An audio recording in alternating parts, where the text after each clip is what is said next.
You think you're awake. You think your thoughts are your own, but the truth is, you're not in control. You're inside a system, not a digital simulation, a psychological one. One built from algorithms, attention loops, and manufactured desire.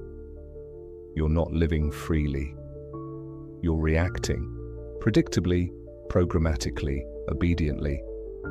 Every scroll, every click, every curated post is another layer of code silently rewriting your identity. And you think that's normal, you think this noise is life. But what if I told you that reality, as you know it, has been overwritten by screens, by systems, by machines that know more about you than you know about yourself? This isn't science fiction, this is behavioral design. This is your life on autopilot. The simulation doesn't look like wires and VR headsets. It looks like dopamine hits disguised as notifications. It looks like opinions copy-pasted from timelines. It looks like hollow validation from strangers you'll never meet. And the worst part? You asked for it. You trained yourself to need it. You wake up and check your feed before your feet touch the floor. You measure your day in views, in shares, in hearts. You chase approval from systems that only profit when you stay numb, because the longer you scroll, the less you remember how to feel. The less you think, the less you question. That's not connection, that's sedation. And it's working. Look around. People speak in sound bites. They panic in silence. They fear boredom more than they fear death. Because boredom invites reflection. And reflection reveals the truth. You were never given space to be human, only to perform. And now the mask is so tight, you've forgotten there was ever a face beneath it. But listen, there's a reason you're still here. Something inside you hasn't fully surrendered. Some part of you still aches for something real. You've felt it, that glitch in the pattern, the friction between what you're told and what you know.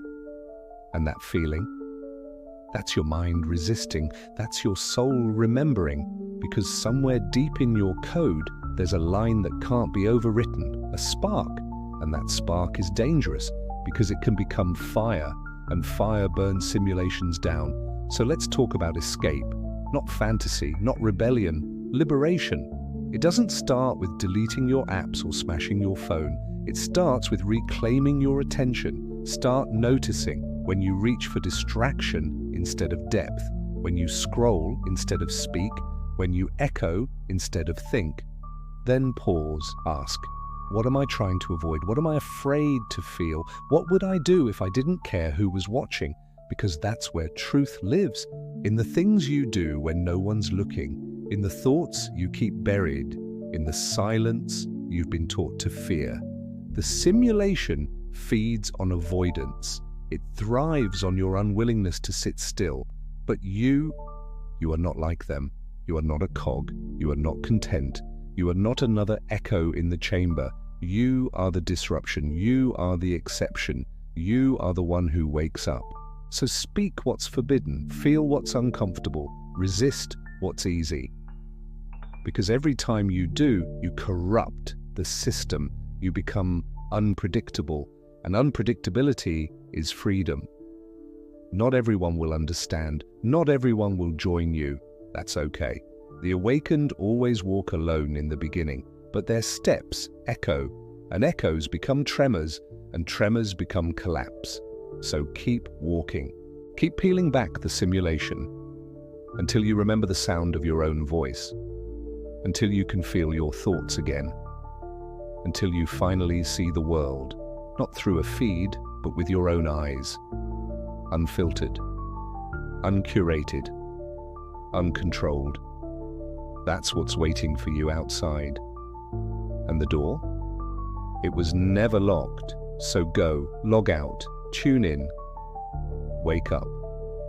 And this time, stay awake.